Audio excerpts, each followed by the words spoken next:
Bismillahirrahmanirrahim. Assalamualaikum warahmatullahi wabarakatuh. Halo, saya Dini Fajira Syabrani dengan NIM C1C022087. Kali ini akan membahas materi akuntansi syariah mengenai topik pembahasan yaitu akad salam. Kita bahas yaitu pengertian akad salam. Akad salam adalah transaksi atau akad jual beli di mana barang yang diperjualbelikan belum ada ketika transaksi dilakukan, dan pembeli melakukan pembayaran di muka, sedangkan penyerahan barang baru dilakukan di kemudian hari. Akad salam sendiri tidak sama dengan transaksi ijon atau transaksi haram, karena itu dibolehkan oleh syariah, karena tidak ada unsur ijon atau transaksi haram. Adapun manfaat transaksi dari akad salam sendiri bagi pembeli adalah adanya jaminan memperoleh barang dalam jumlah dan kuantitas tertentu pada saat pembeli membutuhkan dengan harga yang telah disepakati di awal.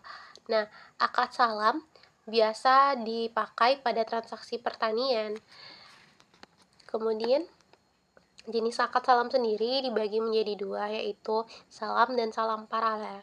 Salam sendiri tadi udah kita jelaskan ya, bahwa transaksi jual beli antara penjual dan pembeli yang barangnya dilakukan dengan ketentuan yang akan diterima di kemudian oleh pembeli membayar di muka. Kemudian kalau salam paralel sendiri adalah pelaksanaan dua transaksi salam di mana pemesan atau pembeli tadi melakukan transaksi salam pertama kepada penjual.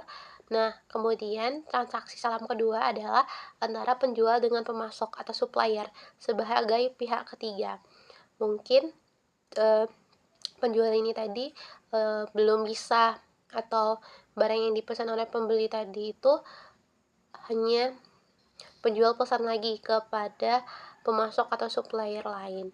Nah, transaksi salam paralel ini sendiri diperbolehkan asalkan akad salam yang kedua atau antara penjual dan pemasok tadi tidak tergantung pada akad pertama, yaitu akad antara penjual dan pembeli. Selanjutnya, sumber akad salam diatur dalam Al-Quran dan hadis, di mana dalam Al-Quran dijelaskan dalam surah Al-Baqarah ayat 282, yaitu yang artinya, hai orang-orang beriman, apabila kamu bermuamalah tidak secara tunai untuk waktu yang ditentukan, hendaklah kamu menulisnya dengan benar. Kemudian di dalam Quran surah kelima ayat 1 dijelaskan bahwa ayo orang-orang yang beriman, penuhilah akad itu. Ini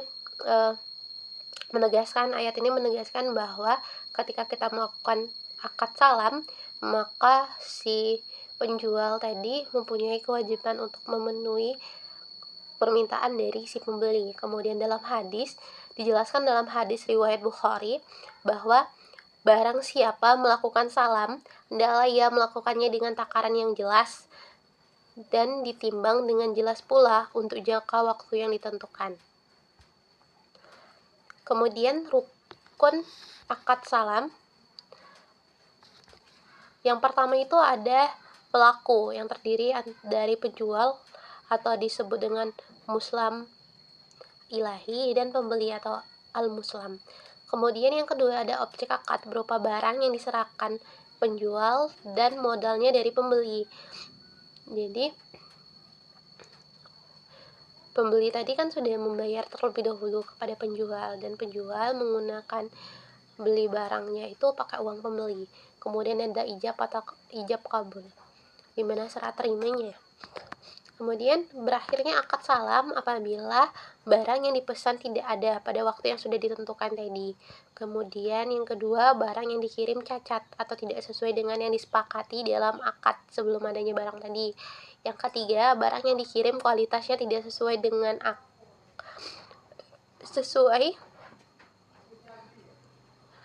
barang yang dikirim kualitasnya tidak sesuai tetapi pembeli menerimanya, berarti pembelinya sukarela mau menerima barang tersebut. Yang keempat, barang yang dikirim lebih rendah atau beda kualitasnya dan pembeli tidak menerimanya atau pembeli menolaknya, pembeli melakukan retur, pengembalian. Kemudian apabila barang diterima oleh pembeli, maka akad salam berakhir. Selanjutnya, untuk perlakuan akuntansinya diatur dalam PSAK 103, di mana dibagi menjadi dua perlakuan. Yang pertama, perlakuan akuntansi untuk pembeli, di mana pembeli mencatat transaksi ketika pengakuan piutang salam. Yang kedua, pengukuran modal usaha salam ketika pembeli menerima barang pesanannya.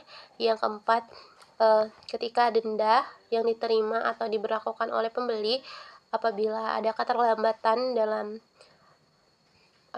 pemenuhan barang oleh penjual. Kemudian dalam penyajian, pengungkapan. Dan keenam, pengungkapan.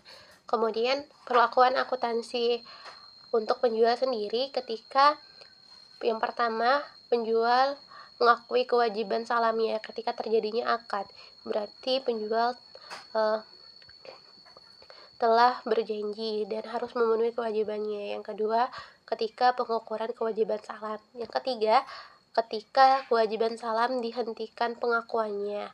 Yang keempat, ketika transaksi salam paralel itu ada itunya.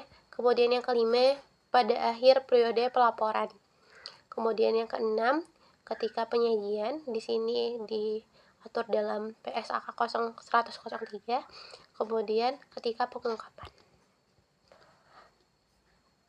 Demikian pemaparan materi atau pembahasan kita mengenai akad salam. Semoga dapat diterima dan dapat dimengerti.